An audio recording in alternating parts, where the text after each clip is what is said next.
मेरा नाम नयन है और आज जो कहानी मैं आपको सुनाने जा रहा हूँ वो मेरी जिंदगी का वो हिस्सा है जिसे याद करते ही आज भी रूह कांप जाती है।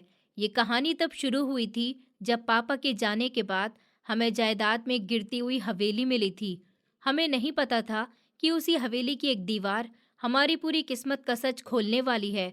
जब मेरे पापा की डेथ हुई तो उनके अंतिम संस्कार के बाद ही जायदाद का बंटवारा होने लगा।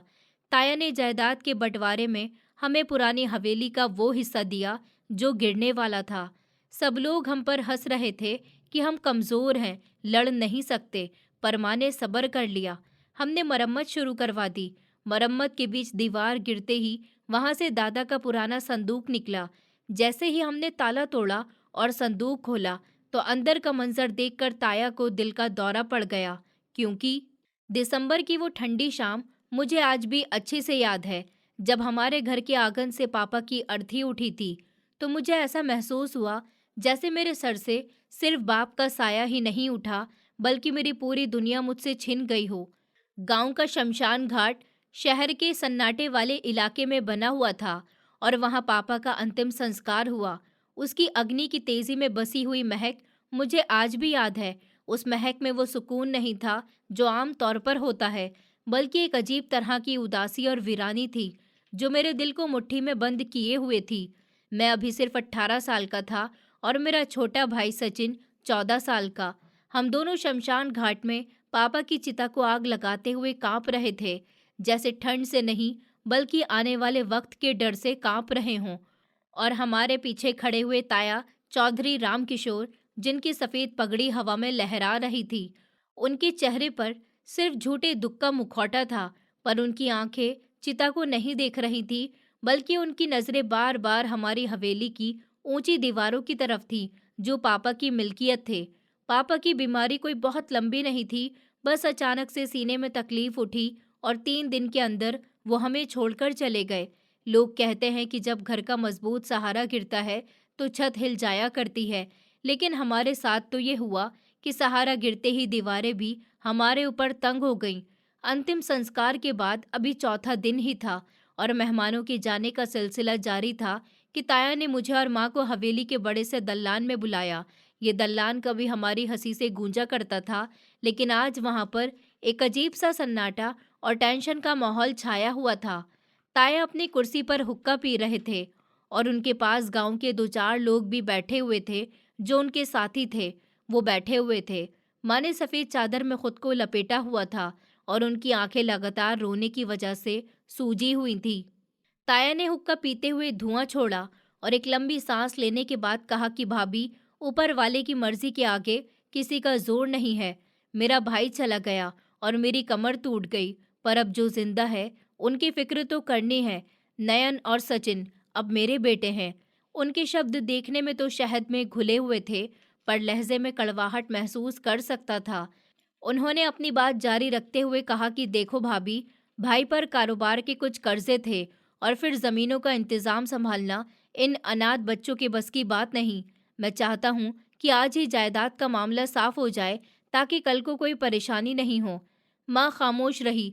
वो जानती थी कि पापा पर कोई भी कर्ज नहीं था, बल्कि उल्टा लोग पापा के कर्जदार थे, पर वो खामोश रही क्योंकि वो जानती थी कि उस वक्त बोलना बेकार ही होगा। फिर वो लम्हा आया जिसने हमारी जिंदगियों को ही बदल दिया। ताया ने एक रजिस्टर को खोला और तेज आवाज में जायदाद के बंटवारे को शुरू कर दिया। शहर वाली दुकान और जमीन क्योंकि कर्ज में दब जाएगी, इसलिए वो मैं रख लेता हूँ ताकि कर्जदारों का मुंह बंद कर सकूं। उन्होंने बड़ी ढिठाई से झूठ बोला, हालांकि हम सब जानते थे कि वो जमीन सोना उगलती थी। फिर वो हवेली की तरफ आए। ये हवेली दादा ने बड़े शौक से बनवाई थी और उसका अगला हिस्सा बहुत आलीशान था। हवादार कमरे, संगे मरमर के फर्श और बहुत बड़ा बरामदा, जबकि पिछला हिस्सा, जिसको हम बैक साइड कहते थे, वो दरअसल पुराने जमाने का एक खंडर था जो दादा के वक्त से ही बंद पड़ा हुआ था। वहां की दीवारों में सीलन आ गई थी, छत लकड़ी के भीम के सहारे खड़ी हुई थी और वहां पर सिर्फ चमगादड़ों और कबूतरों के अलावा कोई नहीं रहता था। ताया ने एक और फैसला सुना दिया कि भाभी, आप अकेली औरत हैं और साथ में ये 2 बच्चे हैं। इतनी बड़ी हवेली की सफाई और देखभाल आपसे नहीं होगी, और फिर बिजली के खर्च अलग है। मैंने सोचा कि मैं अपनी बड़ी फैमिली के साथ इस अगले हिस्से में रह लेता हूँ और आप लोगों को वो पिछला हिस्सा ही दे देता हूँ। वो ठीक भी है और आपकी ज़रूरत के मुताबिक भी। ये सुनते ही मेरे तन बदन में मानो आग लग गई थी। मैं उस पल चीखना चाहता था कि वो हमारे ऊपर जुल्म कर रहे हैं। ये तो सरासर नाइंसाफ़ी थी। वो हमें हमारे ही घर के कूड़ेदान में फेंक रहे हैं। मैं अपनी जगह से खड़ा हो गया और गुस्से से कहा कि ताया, ये इंसाफ नहीं है। वो हिस्सा तो रहने के काबिल भी नहीं है। वहाँ तो जानवर भी नहीं बनते। आप हमें वहाँ पर रहने के लिए कह रहे हैं। हम अपना हक लेंगे। आधा हिस्सा हमारा है।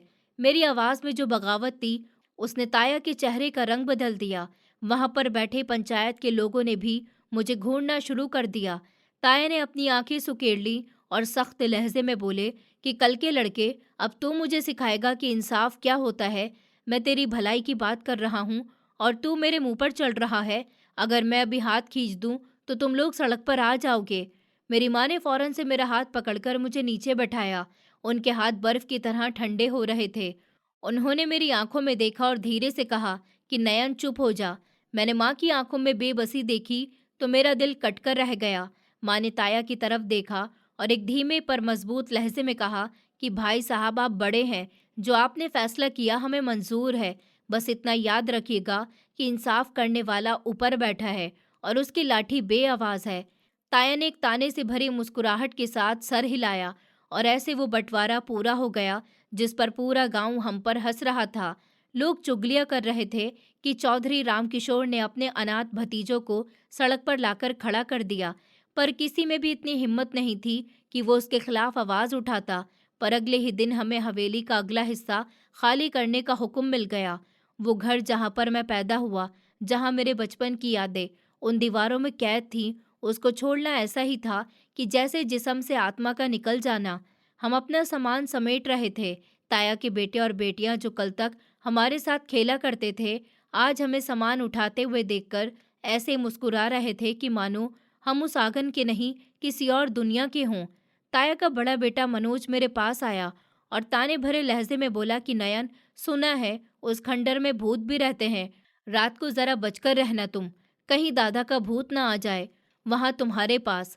उसके साथ खड़े बाकी कजिन्स ने भी इस बात पर जोरदार हंसी का ठट्टा लगाया। मेरा खून खौल रहा था। मेरा दिल चाह रहा था कि वहीं उसका मुंह तोड़ दूं, लेकिन माँ की परवरिश और हालात की मजबूरी ने मेरे हाथ को बांध कर रख दिया था। मैंने चुपचाप अपना बिस्तर उठाया और माँ के पीछे चल दिया। जब हम उस पिछले हिस्से के लकड़ी के पुराने और दीमक लगे हुए दरवाजे पर पहुंचे तो एक अजीब सी बदबू ने हमारा स्वागत किया। ये सीलन की बदबू थी। पुरानी मिट्टी और बंद कमरों की वजह से ऐसी गंध आ रही थी और अंदर का मंजर भी दिल दहला देने वाला था। बैठक में झाड़ियां भी उग आई थी। दीवारों का प्लास्टर झड़ चुका था और ईंट ऐसे बाहर झांक रही थी कि जैसे किसी बीमार पतले इंसान की पसलियां हों। वहां 3 कमरे थे, जिनमें से 2 की छत बैठने के करीब थी और सिर्फ एक कमरा ऐसा था जो किसी हद तक रहने के काबिल तो लग रहा था, पर उसकी भी खिड़कियां टूटी हुई थी और फर्श पर धूल की मोटी तह जमी हुई थी। सचिन ने डरते हुए माँ का पल्लू पकड़ लिया और बोला कि माँ, क्या हम यहाँ पर रहेंगे? मुझे यहाँ पर डर लगता है। माँ ने मुस्कुराकर उसके सर पर हाथ रखा। हालांकि मैं देख रहा था कि उनकी अपनी आंखों में भी डर के साए लहरा रहे थे। उन्होंने कहा, बेटा, घर दीवारों से नहीं दिल से बनता है। हम इसको मिलकर स्वर्ग बना लेंगे। ऊपर वाले ने हमें छत दी है, उसका भी शुक्र करो, वरना लोग तो खुले आसमान के नीचे भी रातें गुजारते हैं। माँ की इन बातों ने मेरे अंदर भी एक नई हिम्मत पैदा कर दी। हमने वहाँ की सफाई करना शुरू की। मैं, माँ और सचिन झाड़ू और बाल्टी लेकर जुट गए। साथ ही मकड़ी के जाले साफ करना शुरू कर दिए। शाम तक हमने उसे एक कमरे को रहने के काबिल बना लिया था, पर जैसे जैसे सूरज ढल रहा था तो अजीब सी दहशत बढ़ती ही जा रही थी।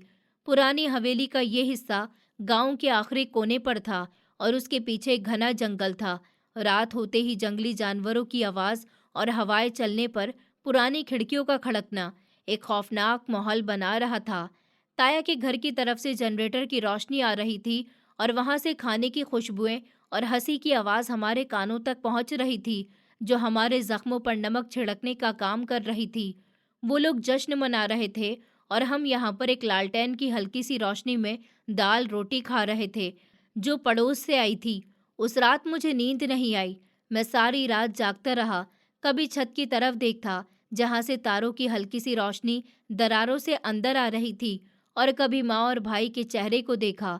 मेरे अंदर इंतकाम की आग भड़क रही थी।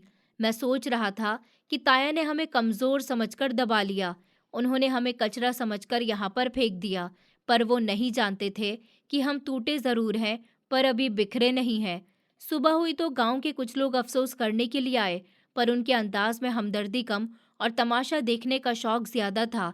कोई कह रहा था कि बेचारे अनाथ बच्चे अब कैसे गुजारा करेंगे, तो कोई कह रहा था कि राम किशोर ने अच्छा नहीं किया, पर ये लड़के भी तो कुछ कामकाज नहीं करते हैं। ताया भी सुबह सुबह आए और चारों तरफ देखा, फिर बोले कि अरे, तुम लोगों ने तो काफी सफाई कर ली है। मैंने नहीं कहा था कि ये जगह तुम लोगों के लिए बेहतरीन है। देखो कितनी हवा आती है यहाँ पर। और हाँ, ये जो दीवार है ना, बैठक के बीच में, ये थोड़ी सी टेढ़ी लग रही है, इसको मत छेड़ना, गिर गई तो मेरा ही नुकसान हो जाएगा। मरम्मत के लिए पैसे मेरे पास नहीं है। ये कहकर वो हंसते हुए वहां से चले गए। उनकी हंसी ने मेरे इरादों को और ज्यादा पुख्ता कर दिया। मैंने तय कर लिया कि अब मैं इस खंडर को ही अपना किला बनाऊंगा, और सचिन और मैं दिन रात एक कर देंगे। हम मजदूरी करेंगे, भूखे रहेंगे, लेकिन किसी के आगे हाथ नहीं फैलाएंगे। ऐसे ही दिन गुजरते गए। हमारी जिंदगी एक सख्त रूटीन में ढल गई। मैं सुबह सवेरे मंडी जाकर बोरी उठाता, और सचिन स्कूल के बाद एक मैकेनिक की दुकान पर काम सीखने लगा। साथ ही माँ ने घर में सिलाई कढ़ाई का काम करना शुरू किया, और हमारे पास मरम्मत के लिए पैसे जमा होना शुरू हो गए। गांव वाले जो पहले हम पर हंसते थे, अब हमारी मेहनत देखकर खामोश होने लगे थे। पर हवेली का ये हिस्सा, जिसको सब लोग मनहूस कहते थे, अपने अंदर कुछ राज छुपाए हुए था। अक्सर रातों को जब मैं बैठक में सोता, तो मुझे लगता था कि जमीन के नीचे से कोई धीमी धीमी सी आवाज आ रही है। कभी कभी ऐसा लगता कि जैसे दीवार के अंदर कोई चल रहा है।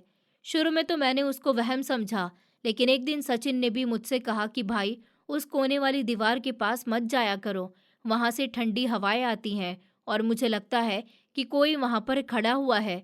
माँ हमें कहती कि ये सब तुम लोगों का वहम है, पर वो दीवार जिसका ताया ने जिक्र किया था कि इसको मत छेड़ना, सच में बहुत ही अजीब थी। वो दीवार बाकी दीवारों से ज्यादा चौड़ी और पुरानी लगती थी। उसकी ईंट छोटी और काली थी, और उस पर कुछ अजीब व गरीब निशान भी बने हुए थे, जो जमाने की धूल में छुप चुके थे। बारिशों का मौसम शुरू हो गया था। हमारी मुश्किलों में और ज्यादा बढ़ावा हो गया। छत टपकने लगी और बैठक में कीचड़ हो गई। एक रात मूसलाधार बारिश हो रही थी। बादल जोर से गरज रहे थे। हम तीनों इस एक कमरे में सिमटे हुए बैठे थे कि अचानक से बैठक से जोरदार धमाके की आवाज आई। ऐसा लगा कि जैसे कोई भारी चीज गिर गई है। हम सब डर गए और सहम गए। मैंने लालटेन उठाई और हिम्मत करके बाहर निकला। बारिश की बौछार में मुझे कुछ साफ नजर नहीं आ रहा था, मगर जब मैं उस डरावनी दीवार के पास पहुंचा, तो मेरे पैरों के नीचे से जमीन निकल गई। वो सदियों पुरानी दीवार बारिश की मार नहीं सह पाई और गिर चुकी थी, मगर उसके गिरने से वहां मलबे का ढेर नहीं लगा। मैंने देखा कि वहां पर अंदर एक छोटा सा खुफिया रास्ता था। मेरा दिल जोर जोर से धड़कने लगा। क्या ये वही जगह है जिसका जिक्र दादी अक्सर कहानियों में किया करती थी? मैंने सचिन को आवाज दी। हम दोनों ने मलबा हटाया, तो वहां हमें एक बहुत ही पुराना और जंग से लगा हुआ लोहे का संदूक नजर आया। ये कोई आम संदूक नहीं था। इस पर पीतल के बड़े बड़े फूल बने हुए थे, और एक बहुत बड़ा सा ताला लगा हुआ था। ये वही संदूक था जो दादा के जमाने में गायब हो गया था, और इसके बारे में मशहूर था कि इसमें दादा अपनी खास चीजें रखते थे। हम बारिश की परवाह किए बिना इस संदूक को घसीटकर बरामदे में लेकर आए। माँ भी ये मंजर देखकर हैरान रह गई कि ये तो दादा का संदूक है। मैंने कांपती हुई आवाज में कहा, मगर ये वहां दीवार में कैसे पहुंचा? ये सवाल हम सबके दिमाग में था, पर इस वक्त हमारे दिमाग में बहुत से सवाल थे। ताया के घर की बत्तियां अभी जल रही थी, शायद वो लोग भी जाग रहे थे। मुझे डर था कि कहीं धमाके की आवाज सुनकर वो आ नहीं जाए, इसलिए मैंने जल्दी से हथौड़ा उठाया और ताले पर चोट मारना शुरू कर दी। ताला बहुत ज्यादा मजबूत था, पर जंग की वजह से कमजोर हो गया था। दो तीन जोरदार चोट के बाद ताला टूटकर गिर गया। मेरे हाथों में पसीना आ रहा था, दिल की धड़कनें कानों में गूंज रही थी। सचिन और माँ रोके हुए खड़े थे। मैंने संदूक का भारी ढक्कन उठाया। ढक्कन उठाते ही एक अजीब सी पुरानी सी महक बाहर आई। हमने झुककर अंदर देखा तो हमारी आंखें खुली की खुली रह गईं। उसी वक्त ताया का एक नौकर भागता हुआ आया। शायद उसने हमें कुछ करते हुए देख लिया था और उसके पीछे पीछे ताया भी चले आ रहे थे, जो शायद धमाके की आवाज़ सुनकर जाग गए थे। ताया ने आते ही चीख कर कहा कि क्या निकला है? ये मेरी दीवार थी, जो भी निकला है उस पर मेरा हक है। वो लालच में अंधे होकर आगे बढ़े और मुझे धक्का देकर खुद संदूक के ऊपर झुक गए। जैसे ही उनकी नज़र संदूक के अंदर पड़ी, उनके चेहरे का रंग हल्दी की तरह पीला पड़ गया। उनकी आंखें बाहर उबाल आईं और उन्होंने अपना सीना पकड़ लिया। उनके मुंह से सिर्फ नहीं, ये नहीं हो सकता की आवाज़ निकली और फिर वो ज़मीन पर गिरकर तड़पने लगे। मैंने डरते हुए दोबारा से संदूक में देखा तो मेरे भी रोंगटे खड़े हो गए, क्योंकि उसमें सोने चांदी के सिक्के नहीं थे, बल्कि उसके अंदर इंसानी खोपड़ी के ढांचे और कुछ पुराने कागजात, साथ ही एक खून में लथपथ कपड़ा रखा हुआ था, जिस पर से अभी तक खून की बदबू नहीं गई थी। और सबसे ऊपर एक तख्ती रखी हुई थी, जिस पर लिखा हुआ था कि मेरे कातिल का अंजाम। ये मंजर इतना ज्यादा खौफनाक था, मुझे लगा मेरा दिल बंद हो जाएगा। आखिर दादा के संदूक में ये सब क्यों था और ताया उसको देखकर इतने ज्यादा क्यों डरे हुए थे? ये वो राज थे जो अब खुलने वाले थे और जिसने हमारी जिंदगी में एक नया तूफान लाकर खड़ा कर दिया था। ताया के गिरने और उनके हलक से निकलने वाली आवाज ने इस तूफानी रात को और ज्यादा दहशतनाक बना दिया। वो जमीन पर पड़े हुए ऐसे तड़प रहे थे कि जैसे कोई उनका गला दबा रहा हो। उनकी आंखें अभी तक इस पुराने से जंग लगे हुए संदूक पर जमी हुई थी और उनके हाथ कांपते हुए इस तरफ इशारा कर रहे थे। बारिश की बूंदें उनके चेहरे पर गिर रही थी, पर उनको कोई होश नहीं था। तभी हवेली के अगले हिस्से से शोर उठा और ताया के बड़े बेटे मनोज और बाकी के कजिन भागते हुए हमारी बैठक में आ पहुंचे। उन्होंने अपने बाप को इस हालत में देखा तो उनके होश उड़ गए। मनोज ने चीख कर मुझे गिरेबान से पकड़ लिया और दहाड़ने लगा कि नयन, तुमने पापा को क्या किया है? मैंने मुश्किल से खुद को उससे छुड़वाया और कहा कि मैंने कुछ भी नहीं किया। वो खुद यहाँ पर आए और संदूक देखकर गिर गए। मनोज ने संदूक की तरफ देखा, पर मैंने चालाकी से संदूक का ढक्कन गिरा दिया ताकि वो अंदर का खौफनाक मंजर नहीं देख सके। बारिश तेज हो गई थी। कजिन ने जल्दी से ताया को उठाया और गाड़ी में डालकर शहर के अस्पताल की तरफ रवाना हो गए। जाते जाते मनोज मुझे एक जहरीली नज़र से देख कर गया, जिसका मतलब साफ था कि वो वापस आकर मुझसे ज़रूर निपटेगा। हवेली में फिर से सन्नाटा छा गया। ये सन्नाटा पहले से ज़्यादा भारी था। माँ डर से काँप रही थी और सचिन अभी तक सदमे में था। मैंने हिम्मत की और दरवाजे को अंदर से कुंडी लगा दी। मेरा दिल कह रहा था कि आज की रात बहुत ज़्यादा भारी है। हम तीनों ने मिलकर उस भारी भरकम संदूक को खींचकर अपने इस एक कमरे में किया और लालटेन की रोशनी को तेज कर दिया। मेरे अंदर सवालों का तूफान था।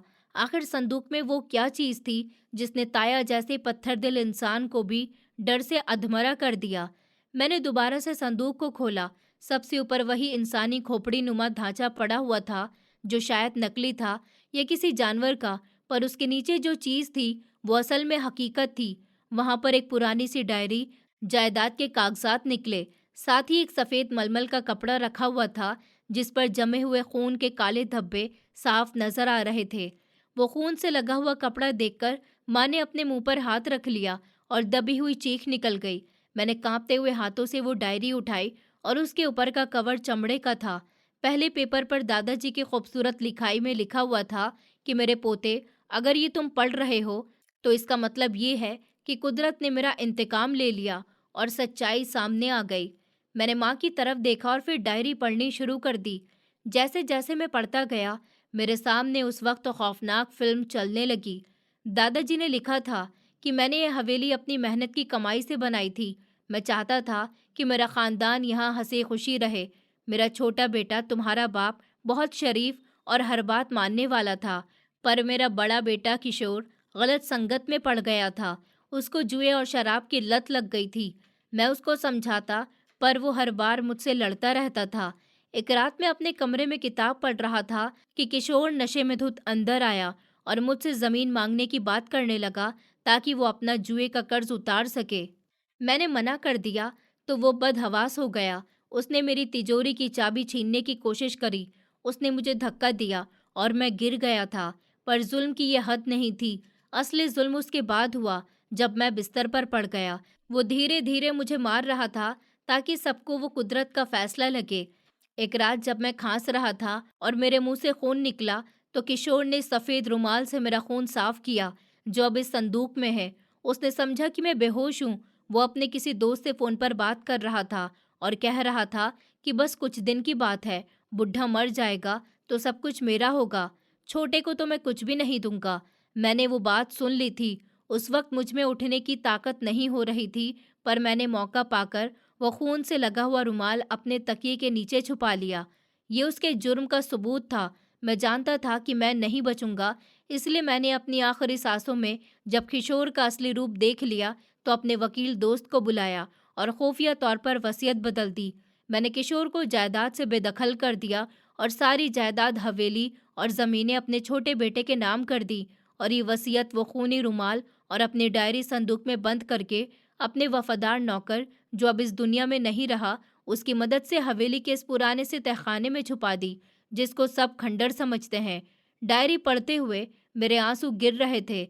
तो ये थी हकीकत। ताया ने न सिर्फ दादाजी को मारा था, बल्कि मेरे बाप का हक भी मारा था। वो जिसको हम अपना बुजुर्ग समझते रहे थे, वो दरअसल हमारे दादा का कातिल था। डायरी के अगले पन्ने में एक और हैरान कर देने वाली बात थी। दादा ने लिखा था कि किशोर बहुत चालाक है, पर मैं उससे ज़्यादा दूर का देखने वाला हूँ। वो हवेली के अगले हिस्से की चकाचौंध में खो जाएगा, पर उसको पता नहीं कि मैंने हवेली का नक्शा ही कुछ ऐसा बनवाया है कि मेरी असली जायदाद, मेरे खजाने और सोना उस अगले हिस्से में नहीं, बल्कि पीछे के हिस्से खंडर की बुनियादों में छुपे हैं। तहखाने का रास्ता सिर्फ उसी दीवार के पीछे से जाता है, जो देखने में किशोर जिसको कबाड़ समझकर फेंकेगा, वही दरअसल खजाने का मालिक होगा। ये पढ़कर मेरी आंखें फटी की फटी रह गईं। तो ये वजह थी, कुदरत ने हमें यहाँ पर इसीलिए भेजा था, क्योंकि असली दौलत तो यहाँ पर कैद थी। ताया का लालच ही आज हमें यहाँ पर ले आया और इस राज को हमारे ऊपर खोल दिया। वो हिस्सा जिसको वो बेकार समझकर हमें दे गए, वही हवेली का दिल था। मैंने जल्दी से संदूक में मौजूद कागजात देखे। यही वो असली रजिस्ट्री थी, जिस पर हवेली और सब जमीन मेरे पापा के नाम थी, और नीचे दादा के साइन और अंगूठा भी लगा हुआ था। ये कागजात इस बात का सबूत थे कि हम भिखारी नहीं, बल्कि इस पूरी सल्तनत के मालिक हैं। अभी मैं ये सब कुछ देख ही रहा था कि बाहर गली में गाड़ियों के रुकने और लोगों के शोर की आवाज़ आई। सचिन ने डरते हुए खिड़की से बाहर देखा और घबराकर बोला कि भाई, मनोज भाई वापस आ गए हैं। उनके साथ गांव के बदमाश भी हैं और उनके हाथों में बंदूक है।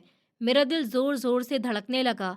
शायद ताया को होश आ गया था और उन्होंने मनोज को बता दिया कि इस संदूक में क्या है, या शायद मनोज ने खुद अंदाज़ा लगा लिया था कि इस संदूक में कोई खजाना है। मैंने फौरन से डायरी और कागज़ अपनी कमीज़ के अंदर छुपा लिया और खून से लथपथ रुमाल को एक प्लास्टिक में लपेटकर जेब में रख लिया। दरवाजे पर जोरदार दस्तक हुई। नयन, दरवाज़ा खोलो, वरना हम तोड़ देंगे। इस मनोज की आवाज़ में नशा और गुस्सा दोनों ही थे। माँ ने मुझे पकड़ लिया। उनका चेहरा दर्द से सफ़ेद पड़ रहा था। नहीं बेटा, मत खोलो, ये तुम्हें और हमें मार देंगे, उन्होंने रोते हुए कहा। पर मैं जानता था कि अब छुपने का वक्त गुजर चुका है, अब लड़ने का वक्त था। मैंने माँ को तसल्ली दी और कहा कि माँ, अब हम कमज़ोर नहीं हैं और हमारे पास सच्चाई है, कानून भी हमारी साइड पर होगा। मैंने सचिन को इशारा किया कि वो पिछली खिड़की से निकलकर पुलिस को बुलाने की कोशिश करे या गांव के मुखिया को बुला ले। सचिन अंधेरे में गायब हो गया। मैंने दरवाजे के पास जाकर तेज आवाज में कहा कि मनोज भाई, रात का वक्त है, शोर मत मचाइए, सुबह बात होगी।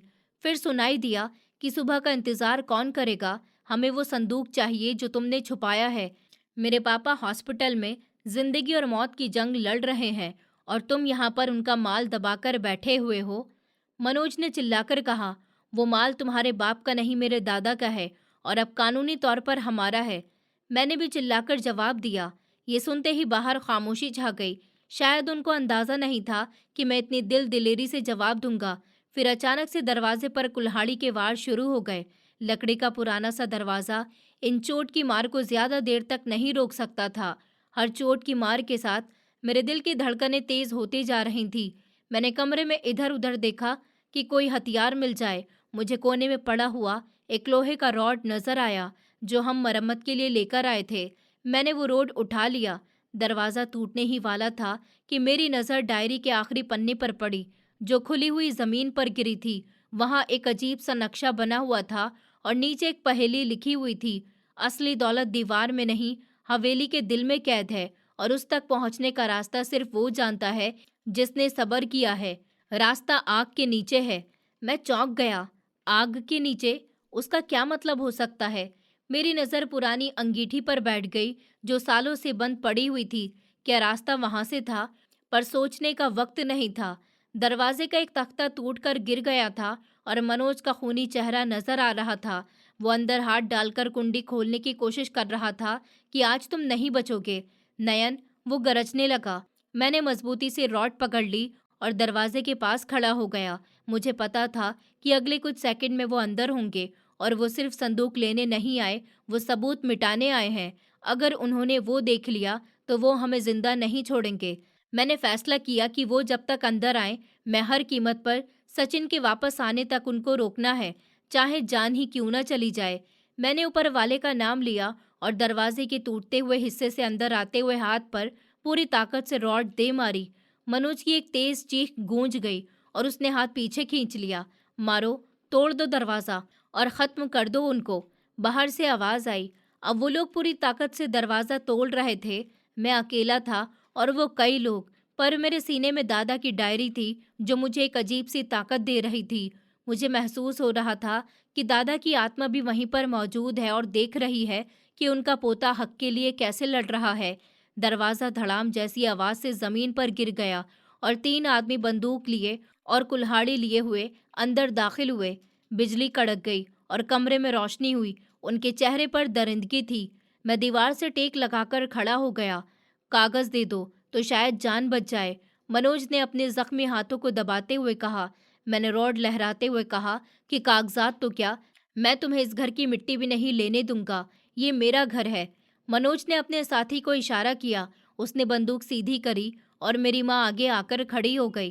पहले मुझे मारो, उन्होंने चीख कर कहा। इस पर बाहर सायरन की आवाज गूंजने लगी। पुलिस के सायरन और गांव के लोगों का शोर पास आ रहा था। सचिन वक्त पर पहुंच गया था। मनोज और उसके साथी के चेहरे पर हवाइयां उड़ने लगी। वो लोग फंस गए थे, पर उनकी आंखों में अभी भी वो लालच था जो उनको किसी भी हद तक ले जा सकता था। क्या वो पुलिस के अंदर आने से पहले हम पर गोली चला देंगे? ये वो पल था जब मौत और जिंदगी का फैसला होना था। और कमरे में मौजूद उस अंगीठी के नीचे छुपा हुआ वो राज भी बेचैन था, जिसको अभी दुनिया के सामने आना था। पुलिस के सायरन की आवाज रात के उस सन्नाटे में मौत के अंदेशे की तरह गूंज रही थी और कमरे के अंदर का मंजर किसी थ्रिलर फिल्म के क्लाइमेक्स जैसा ही था। मनोज के हाथ में तनी हुई बंदूक जो मेरी माँ के सीने की तरफ थी। माँ आवाज सुनते ही कांप गई। उसकी आंखों में जो दरिंदगी चमक रही थी वो पल भर में डर और बौखलाहट में बदल गई। उसके साथी जो अभी अभी दिलेरी दिखा रहे थे, अब चूहों की तरह इधर उधर छुपने की जगह ढूंढने लगे। मैंने मौका देखते ही पूरी ताकत से मनोज के हाथ पर दोबारा से रॉड का वार कर दिया। बंदूक उसके हाथ से छूटकर नीचे गिर गई। इस पल हवेली का दरवाजा धड़ाम से खुला और थानेदार साहब अपने स्टाफ और गांव के मुखिया के साथ अंदर दाखिल हुए। उनके पीछे सचिन हंसता हुआ आ रहा था, जिसने अपनी समझदारी से सही वक्त पर सही कदम उठाया था। पुलिस को देखकर मनोज और उसके बदमाश साथियों ने भागने की पूरी कोशिश करी, पर पुलिस वालों ने उनको वहीं पर दबोच लिया। थानेदार साहब ने जब कमरे का हुलिया टूटा हुआ दरवाजा और हमारे हाथों में मौजूद बंदूक और डायरी देखी तो उनको मामला समझते हुए देर नहीं लगी। मनोज चिल्ला रहा था कि ये सब झूठ है, ये हमारा घर है, ये चोरी कर रहे थे, पर उसका अपना खून से लथपथ हाथ और बाकी चीजें उसके झूठ की गवाही दे रहे थे। थानेदार ने मनोज को हथकड़ी लगाते हुए जोरदार थप्पड़ मारा और कहा कि बाकी बातें थाने चलकर होंगी। फिलहाल तो तुम कत्ल और डकैती के जुर्म में गिरफ्तार हो। पुलिस मनोज और उसके साथियों को घसीटती हुई लेकर गई। हवेली के बाहर पूरा गांव जमा हो गया था। वो लोग जो कल तक हमें नफरत से देखते थे, आज हमदर्दी और हैरत से देख रहे थे। रात बहुत हंगामों से भरी गुजरी थी। पुलिस ने संदूक, डायरी और वो खूनी रुमाल अपनी कस्टडी में ले लिए। मैंने थानेदार साहब को बताया कि ये सिर्फ जायदाद का मामला नहीं, बल्कि मेरे दादा के कत्ल का सबूत भी है। खून से लथपथ रुमाल देखकर थानेदार भी संजीदा हो गया और उसने फौरन से फॉरेंसिक जांच के लिए उसको भेजने का हुक्म दिया। अगली सुबह सूरज एक नई उम्मीद के साथ उगा था, पर ताया के घर पर मुश्किलें टूट गई थीं। शायद हॉस्पिटल में फालिज के हमले की वजह से ताया कोमा में थे और उनका जवान बेटा जेल की सलाखों के पीछे था। दोपहर तक गांव की बड़ी पंचायत बैठ गई। यही वो जगह थी जहां पर कुछ टाइम पहले हमारी बेइज्जती की गई थी और हमें अंधेरे में रहने का हुक्म सुनाया गया था। पर आज बाजी पलट गई थी। पंचायत में शहर से बड़े वकील और पुलिस ऑफिसर भी शामिल थे। दादा की डायरी सबके सामने पड़ी हुई थी। जब डायरी के वो शब्द पढ़े गए जिनमें ताया के हाथों दादा को जहर देने और कत्ल करने का जिक्र था, तो सब भीड़ में खड़े हुए लोग हैरान रह गए। लोगों को यकीन नहीं आ रहा था कि चौधरी किशोर जैसा इंसान अपने ही बाप का कत्ल कर सकता है। वकील साहब ने वो असली वसीयत भी पेश कर दी जो संदूक से निकली थी, जिसके मुताबिक पूरी हवेली और सब जमीन जायदाद मेरे पापा के नाम पर थी। पंचायत ने फैसला सुनाया कि ताया की फैमिली हवेली पर कब्जा किए हुए थी और अब कानूनी तौर पर सब कुछ नयन और सचिन का है। वो पल मेरे लिए बहुत ज्यादा जज्बाती था जब मुखिया ने खड़े होकर मुझसे माफी मांगी और कहा कि बेटा, हमने तो तुम लोगों के साथ इतना ज्यादा बुरा किया, हमें माफ कर दो। मैंने माँ की तरफ देखा, उनकी आंखों में भी आंसू थे, पर ये खुशी के आंसू थे। उन्होंने आसमान की तरफ उंगली उठाई, जैसे कि कह रही हों कि इंसाफ करने वाला ऊपर वाला है। कानूनी कार्यवाही तेजी से आगे बढ़ी। फॉरेंसिक रिपोर्ट ने साबित कर दिया कि रुमाल पर लगा हुआ खून दादाजी का ही था और उसमें जहर के आसार मौजूद थे। अब ताया तो अदालत का सामना करने के काबिल नहीं रहे थे, क्योंकि वो बिल्कुल फालिज की पकड़ में आ गए थे। न वो बोल सकते थे, न हिल सकते थे। सिर्फ उनकी आंखें जिंदा थीं, जो सब कुछ देख रही थी। पर उनके बेटे मनोज को लंबी कैद की सजा हो गई। ताया की पत्नी और बेटियां, जो कल तक हम पर हुक्म चलाती थी, अब बेबस थीं। उनके सर से छत छीन ली गई थी, क्योंकि कानून के मुताबिक अब वो हवेली हमारी थी और ये कुदरत का फैसला था। वो लोग जिन्होंने हमें घर के टूटे हुए हिस्से में धकेल दिया, आज खुद सड़क पर आने वाले थे। पर यहाँ पर मेरी माँ की परवरिश आड़े आ गई। जब पुलिस ताया की फैमिली को हवेली से निकालने के लिए आई थी, तो माँ ने उनको रोक दिया। उन्होंने कहा कि हम जुल्म का बदला जुल्म से नहीं देंगे। नयन, ये तुम्हारा खून है, पर हम उनको सड़क पर नहीं फिरने देंगे। मैंने माँ के हुक्म के आगे सर झुका दिया। हमने फैसला किया कि ताया की फैमिली हवेली के इसी पिछले हिस्से, जिसको अब हमने मरम्मत करके काफी बेहतर बना दिया था, उसमें रहने दिया जाएगा जहां उन्होंने कभी हमें रखा था। ये उनके लिए सबसे बड़ी सजा थी कि वो उसी जगह पर रहे जिसको वो हमारे लिए नर्क कहते थे और हमारे टुकड़ों पर पले।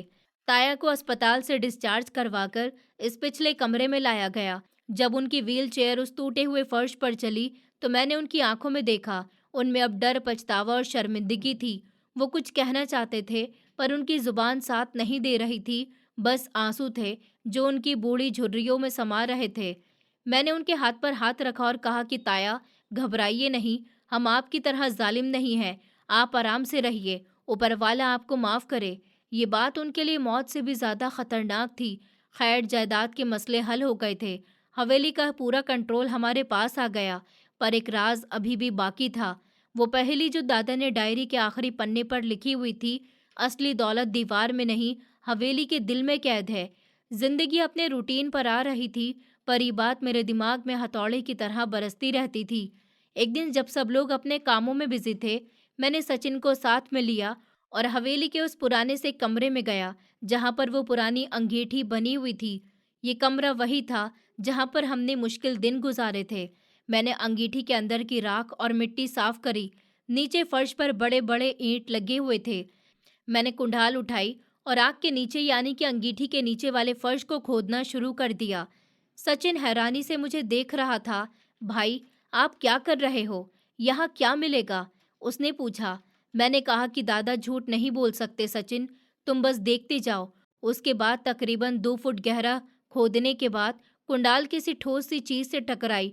टन की आवाज ने मेरे दिल की धड़कन को तेज कर दिया। हमने तेजी से मिट्टी को हटाया तो नीचे एक लोहे का ढक्कन नजर आया। हम दोनों ने मिलकर जोर लगाया और ढक्कन उठाया। नीचे अंधेरा तो था। हमने टॉर्च की रोशनी डाली और नीचे उतरे। ये कुछ छोटा सा खुफिया तहखाना था जो शायद हवेली बनाते वक्त खास तौर पर बनाया गया था। वहाँ की हवा बंद और घुटन से भरी थी, पर जब टॉर्च की रोशनी चारों तरफ घूमी तो हमारा मुंह खुला का खुला रह गया। वहाँ पर लकड़ी के बड़े बड़े बक्से रखे हुए थे। मैंने एक बक्सा खोला और उसमें सोने की ईंट नहीं, बल्कि उस जमाने के नायाब सिक्के, जेवर और सबसे बढ़कर वो खानदानी दस्तावेज थे जो सभी पुराने थे। दादा ने अपनी डायरी में सच लिखा था। ये वो खजाना था जो उन्होंने बनते वक्त संभाल कर रखा था, और वो चाहते थे कि ये उनके उस बेटे को मिले जो उसका असली हकदार हो। इस तरह तहखाने में एक और छोटा सा खत भी मिला, जिस पर लिखा हुआ था कि ये दौलत उसके लिए है जिसने सब्र किया और लालच से दूर रहा, क्योंकि लालची इंसान इस दौलत को बर्बाद कर देता। एक सब्र करने वाला इसको नस्लों तक चलाएगा। मैं वहीं घुटनों के बल बैठ गया और शुक्र करने लगा। ऊपर वाले ने हमें न सिर्फ हमारा हक दिलाया, बल्कि हमें एक ऐसी जगह से दौलत दी जिसका हमने बिल्कुल सोचा भी नहीं था। ये दौलत इतनी थी कि हम न सिर्फ अपनी बल्कि पूरे गांव की तकदीर भी बदल सकते थे। मैंने और सचिन ने फैसला किया कि हम इस खजाने का बड़ा हिस्सा लोगों की मदद करने में खर्च करेंगे और हवेली में एक जगह भी बनाएंगे जो लोगों के काम आए। वक्त तेजी से गुजर रहा था। हमने हवेली की दोबारा से कुछ मरम्मत कराई। वो दीवारें जो कभी गिरने वाली थी, अब मजबूत हो गई थी। इस पुरानी हवेली का नाम हमने बदलकर शांति महल रख दिया। ताया अपनी बेरंग जिंदगी के साथ हवेली के पिछले हिस्से के कमरे में पड़े रहे। वो रोजाना हमें गाड़ियों में आते जाते हुए लोगों की इज्जत पाते हुए, गरीबों की मदद करते हुए देखते। उनकी हालत एक मिसाल बन गई थी। गांव के लोग जब भी वहां से गुजरते तो कहते कि ये है कुदरत का फैसला। किशोर ने अपने भाई के बच्चों को मिट्टी में मिलाना चाहा था, पर ऊपर वाले ने उनको ही आसमान पर पहुंचा दिया और उसको जिंदा ही बिस्तर पर पड़ी हुई लाश बना दिया। मेरी माँ अब इस हवेली की सरदारनी थी, पर उनके व्यवहार में जरा सा भी घमंड नहीं था। वो आज भी सादगी से रहती थी और अक्सर हमें कहती कि बेटा, ये सब ऊपर वाले की देन है, इसको कभी अपनी मिल्कियत मत समझना, वरना तुम भी अपने ताया की तरह हो जाओगे। मनोज जेल में अपने गुनाहों की सजा भुगत रहा था और उसके बाकी भाई अब हमारे पास नौकरी करने पर मजबूर थे। हमने उनको धुतकारा नहीं, बल्कि काम दिया, ताकि उनको एहसास हो कि मेहनत से आने वाली कमाई और गलत तरीके से आने वाली कमाई में क्या फ़र्क होता है। आज जब मैं अपनी हवेली की छत पर खड़ा होकर ढलते हुए सूरज को देखता हूँ, तो मुझे वो बारिश वाली रात याद आती है जब हम यहाँ पर आए थे। अगर हम इस वक्त लड़ाई झगड़ा करते या मायूस होकर गांव छोड़कर चले जाते, तो शायद हम आज तक दर दर की ठोकरें खा रहे होते। ये हमारे सब्र और माँ के भरोसे का फल था कि वो वीरान खंडर हमारे लिए खजाने का दरवाज़ा बना दिया गया। सच ये है कि जुल्म की उम्र छोटी होती है और सच्चाई को जितना भी दबाया जाए, वो मिट्टी का सीना चीर कर बाहर आ ही जाती है। दादा का वो संदूक और वो गिरती हुई दीवार हमारे लिए इम्तिहान भी थी और इनाम भी। और हवेली का वो खुफिया राज अब पूरी दुनिया पर छा गया कि असली वारिस वो नहीं जो कागजों पर लकीरें खींचता है, बल्कि असली वारिस तो वो है जिसका दिल साफ और नीयत मजबूत हो। और ऐसी हमारी जिंदगी की ये डरावनी और सीख पाने वाली कहानी अपने अंजाम को पहुंच गई, जहां पर हर किरदार को उसके किए का बदला मिल गया। किसी को इज्जत मिली तो किसी को मिसाल का निशान। वक्त का पहिया अपनी रफ्तार से घूमता रहा और शांति महल इलाके में न सिर्फ अपनी खूबसूरती, बल्कि वहां पर बसने वालों के व्यवहार की वजह से भी मशहूर हो गया। हमने दादा के खजाने का एक बड़ा सा हिस्सा गांव में एक स्कूल और डिस्पेंसरी बनाने में खर्च कर दिया और उसका नाम दादा गोविंद डिस्पेंसरी मेमोरियल रखा, ताकि उनका नाम जो ताया ने धुंधला कर दिया था, दोबारा से इज्जत के साथ लिया जा सके। कुछ साल के बाद ताया का वक्त आखिर को आ ही पहुंचा। वो रात भी अजीब थी, बिल्कुल वैसे ही तूफानी रात जैसे उस दिन थी जब वो दीवार गिरी थी। ताया की सांसें उखड़ रही थी और डॉक्टर जवाब दे चुके थे। मैं और माँ उनके सिरहाने पर बैठे हुए थे। उनकी आंखें छत को देख रही थी और उनमें एक अजीब सी वीरानी भी थी। अचानक से उन्होंने कांपते हुए हाथ से मेरा हाथ पकड़ने की कोशिश करी और उनकी जुबान लड़खड़ा गई और बहुत ही मुश्किल से उनके हलक से कुछ शब्द निकले। मुझे माफ़ कर दो नयन। ये शब्द उनकी ज़िंदगी के आखिरी वक्त में निकले थे। एक वो वक्त था जब उनकी गरजदार आवाज़ से हवेली कांप जाती थी और आज वो भीख मांगने वाले फ़कीर से भी ज़्यादा लाचार लग रहे थे। मेरी माँ ने आगे बढ़कर उनके सर पर हाथ रख दिया और रोते हुए कहा कि भाई साहब, मैंने आपको ऊपर वाले की मर्ज़ी के लिए माफ़ किया, आप सुकून से जाइए। जैसे ही माँ ने ये कहा, तो ताया के चेहरे पर फैला हुआ तनाव खत्म हो गया। उनकी आंखें बंद हुईं और गर्दन एक तरफ को ढुलक गई। उनकी डेथ हमें एक और सबक दे गई कि इंसान दुनिया समेटने में ज़िंदगी गुजार देता है, पर आखिर में उसको सिर्फ माफ़ी की ही ज़रूरत पड़ती है। ताया के अंतिम संस्कार के बाद हमने उनके बेटों और बाकी कजिन और मनोज जो अपनी सजा काटकर वापस आ गया था, गले लगाया। वो जेल में टूट गया था। वो मुझसे आंख मिलाने के काबिल भी नहीं रहा था। उसका ख्याल था कि मैं उसको धुतकार दूंगा, पर मैंने दादा की डायरी की वो बात याद रखी थी कि बुराई को भलाई से मिटाओ। मैंने फिर मनोज को जमीनों का मैनेजर बना दिया। ये देखकर वो मेरे कदमों में गिरकर रो पड़ा था और उस दिन के बाद से उसने कसम खा ली कि वो सारी जिंदगी वफादारी में गुजारेगा। ऐसे हमारे खानदान की वो दरार जो लालच ने डाल दी थी, प्यार और खुशी ने भर दी। आज सालों बाद जब मैं खुद बूढ़ा हो गया हूँ और मेरे पोते पोती इस हवेली की बैठक में खेलते हैं, तो मैं उनको अक्सर इस पुरानी दीवार के पास लेकर जाता हूँ जिसको हमने निशानी के तौर पर बचाकर रखा है। मैं उसको वो जगह दिखाता हूँ जहाँ से संदूक निकला था और उनको बताता हूँ कि ये सिर्फ सोने चांदी का खजाना नहीं था, बल्कि ये हमारे लिए इम्तिहान था। वो पुराना जंग से लगा हुआ संदूक आज भी हमारे ड्राइंग रूम में सजा हुआ है। उसके अंदर अब सोना नहीं, बल्कि वही पुरानी सी डायरी और वो खुरपी रखी हुई है जिससे हमने खुदाई करी थी। ये चीज़ हमारी आने वाली नस्लों को याद दिलाती रहेगी कि जुल्म की बुनियाद रेत पर होती है, जो एक न एक दिन गिर ही जाती है, जबकि सच्चाई और सब्र की बुनियाद उस चट्टान पर होती है जिसको वक्त के तूफान भी नहीं हिला सकते। हवेली का वो हिस्सा जिसको कभी लोग भूत बंगला कहते थे, अब वो सच में शांति महल कहलाता है, जहाँ पर हम सुकून से हैं। मुझे यकीन है कि दादा की आत्मा को अब सुकून मिल गया होगा और वो वहाँ ऊपर से हमें देखकर मुस्कुरा रहे होंगे कि उनकी औलाद ने उनकी वसीयत और उनकी परवरिश ही दोनों की लाज रख ली है। एक दिन मैं संदूक और डायरी को हाथ में लिए बैठा था। सांसों में अभी भी डर और राहत का मिला जुला एहसास था। सचिन मेरे पास खड़ा था। उसकी आंखों में जो चमक मैं बचपन से जानता था, वो आज भी और गहरी थी। हम दोनों चुपचाप हवेली की उन पुरानी दीवारों को देख रहे थे जिन्होंने हमारी जिंदगी के सबसे खतरनाक और सबसे सीख भरे पल देखे थे। हर दीवार, हर खिड़की, हर फर्श की दरार अब सिर्फ टूटी फूटी चीज नहीं लग रही थी, बल्कि हमारी मेहनत और हौसले की गवाही दे रही थी। सचिन ने धीरे से कहा कि भाई, मुझे कभी नहीं लगा था कि हम इस हवेली की असली ताकत और सच्चाई का सामना करेंगे। मैं मुस्कुराया और कहा कि सचिन, यह हवेली सिर्फ ईंटों और लकड़ी का नाम नहीं है। यह हमारे परिवार की मेहनत, हमारी ममता और सबसे बड़ी चीज सब्र की गवाही है। याद रखो, दादा ने जो सबक हमें दिया, वो सिर्फ हमें नहीं, आने वाली पीढ़ियों के लिए भी है। हमने थोड़ा समय लिया, हवेली के हर कोने में देखकर यादें ताज़ा की। मैं उस कोने में खड़ा हुआ जहाँ से संदूक और डायरी निकली थी, सोच रहा था कि हर दरार, धूल की परत ने हमें किस तरह तैयार किया था। कभी तो डर हमारे दिल में इस कदर बैठा हुआ था कि लगता था हम कभी बाहर नहीं निकल पाएंगे। लेकिन अब जब सब कुछ ठोस हो गया था, तो सबक साफ था। सच और हौसले की ताकत ही सबसे बड़ी दौलत है।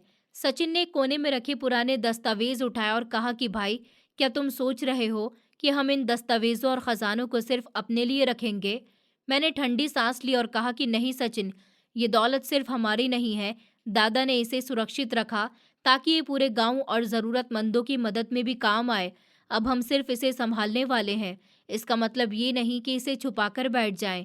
हमने तय किया कि हवेली के पिछले हिस्से में वो जगह जो कभी खंडर बन चुकी थी, उसे पूरी तरह से ठीक करेंगे। वहाँ स्कूल बनाएंगे ताकि गांव के लोग इसे अपने बच्चों की शिक्षा के लिए इसका इस्तेमाल कर सकें। सचिन ने हंसते हुए कहा कि भाई, कभी सोचा भी नहीं था कि हमारी मेहनत और डर की रातें इस तरह फल देंगी। मैंने सर हिलाया कि हाँ सचिन, यही सब्र का फल है, यही दादा की सिखाई हुई बात है। लालच हमें कभी खजाने तक नहीं पहुंचने देगा, लेकिन सब्र और इंसाफ हमेशा रास्ता दिखाता है। वो रात लंबी और काफी शांत थी। हवेली की पुरानी दीवारें जो कभी हमारे लिए डरावनी थी, अब हमारी जीत और परिवार की ताकत की मिसाल बन चुकी थी। मैं और सचिन बैठकर हवेली की छत से शहर और गांव की रोशनी देख रहे थे। नीचे की गलियों में लोग अपने काम में व्यस्त थे, पर हमारे मन में ये तसल्ली थी कि हमारी मेहनत और सब्र ने सबको बदल दिया। मैंने महसूस किया कि डर और डरावने हालात हमारी ताकत बन सकती है, अगर हम उनका सामना हिम्मत और सही इरादों से करें तो। और हवेली अब सिर्फ घर नहीं थी, बल्कि ये हमारे परिवार की विरासत, हमारी सीख और हमारे दादा की गवाही बन गई थी। हर कदम, हर सांस अब हमें ये याद दिला रही थी कि असली दौलत सिर्फ सोना और चांदी नहीं, बल्कि इंसान का हौसला, उसकी ईमानदारी और उसका सच्चा इरादा है। तभी सचिन ने अचानक कहा कि भाई सोचो, अगर हम उस रात डरकर भाग जाते या हार मान लेते तो आज क्या होता। तब मैंने मुस्कुराते हुए जवाब दिया, तो शायद हम वहीं होते जहां डर और लालच हमें रखता। लेकिन अब हम यहाँ सब्र और इंसाफ के साथ हैं, यही सबसे बड़ी जीत है। फिर हम दोनों खड़े होकर हवेली के मेन गेट को देख रहे थे। हवेली की दीवारों में छुपा हुआ अतीत अब हमारे सामने था, और आने वाले बेहतर कल की उम्मीद भी। मैं अपने आप से कह रहा था कि दादा, आपकी आत्मा को अब सुकून मिलेगा। आपने हमें सिर्फ खजाना नहीं दिया, बल्कि हिम्मत, सब्र और इंसाफ का पाठ भी दिया, और हम इसे कभी नहीं भूलेंगे। उस लम्हे सचिन ने मेरी तरफ देखा और कहा, भाई, अब हमें ये सब अगली पीढ़ियों तक पहुंचाना होगा। हवेली और इस खजाने की असली कहानी हमें याद दिलाएगी कि लालच कभी जीत नहीं सकता, और सच्चाई और सब्र हमेशा अपना रास्ता ढूंढ ही लेते हैं। मैंने उसकी बात पर सर हिलाया और हवेली की पुरानी दीवारों से बाहर निकलते हुए सूरज की ओर देखा। पहली बार ऐसा लगा कि हमारी जिंदगी में जो तूफान था वो अब शांत हो चुका है। हवेली की छत पर खड़े होकर मैंने महसूस किया, हर डर, हर कठिनाई, हर रात जिसने हमें घेर रखा था, अब हमारी ताकत और कहानी बन गई है। और इस तरह हवेली की दीवारों में छुपा हुआ हर राज, हर खजाना और हर सबक हमारे दिलों में बस गया। हवेली का नाम शांति महल रखा गया था, और ये सिर्फ हमारी जीत की नहीं बल्कि साहस और इंसाफ की मिसाल बन गई। इस कहानी से हमें ये सीख मिलती है कि जिंदगी में असली दौलत सिर्फ सोना, चांदी या जायदाद नहीं होती। असली दौलत उस इंसान की हिम्मत, उसके फैसलों और उसकी ईमानदारी में छुपी होती है। नयन और सचिन ने जिस तरह डर, लालच और अंधेरी मुश्किलों से भरी रात का सामना किया, उसने ये साबित किया कि चाहे कितनी भी बड़ी मुश्किल क्यों ना आए, सच्चाई और सब्र का रास्ता हमेशा सामने आता है। कभी कभी हमारे जीवन में ऐसे तूफान भी आते हैं जो हमें डरा देते हैं और लगता है कि हम हार गए। लेकिन अगर इंसान अपने दिल को मजबूत रखे, अपने इरादों को साफ रखे और सही का साथ दे, तो वो हर चुनौती से बाहर निकल सकता है। लालच और बुराई हमेशा गलत रास्ते पर लेकर जाते हैं, जबकि प्यार और न्याय की ताकत सही रास्ते पर भी ले जाती है, और ये हमेशा साथ होती है। यही कारण है कि दादा ने नयन को वो खजाना इसलिए दिया, ताकि वो सिर्फ अपने खुशियों के लिए नहीं, बल्कि पूरे गांव और ज़रूरतमंदों के लिए उसका इस्तेमाल करे। और ये कहानी ये भी सिखाती है कि परिवार और रिश्तों की अहमियत कभी कम नहीं होती। चाहे कोई कितनी भी बड़ी मुश्किल आ जाए, सही साथ और भरोसा, चाहे वो भाई भाई हो या माता पिता का, इंसान को उसकी मंजिल तक पहुंचा सकता है। नयन और सचिन का साहस, माँ का विश्वास और दादा का सबक, सभी ने मिलकर ये साबित किया कि इंसान अकेला नहीं, बल्कि अपने साथियों के साथ हर मुश्किल पार कर सकता है। और सबसे ज़रूरी बात यह है कि इंसान को अपनी शक्ति का इस्तेमाल हमेशा न्याय और भलाई के लिए करना चाहिए। गलत रास्ता सिर्फ बर्बादी की ओर ही ले जाता है, जबकि मेहनत हमेशा जीवन में सफलता और खुशी देती है। मनोज और ताया के परिवार ने ये सीखा कि लालच, घमंड और अधर्म कभी भी किसी का भला नहीं करते। और दूसरी तरफ नयन और सचिन ने दिखाया कि सही नियत से इंसान सिर्फ अपने ही नहीं, बल्कि दूसरों की जिंदगी भी बदल सकता है। सच्चाई और इंसाफ की ताकत हमेशा ऊपर होती है, और समय के साथ बुराई खुद अपने आप खत्म हो जाती है।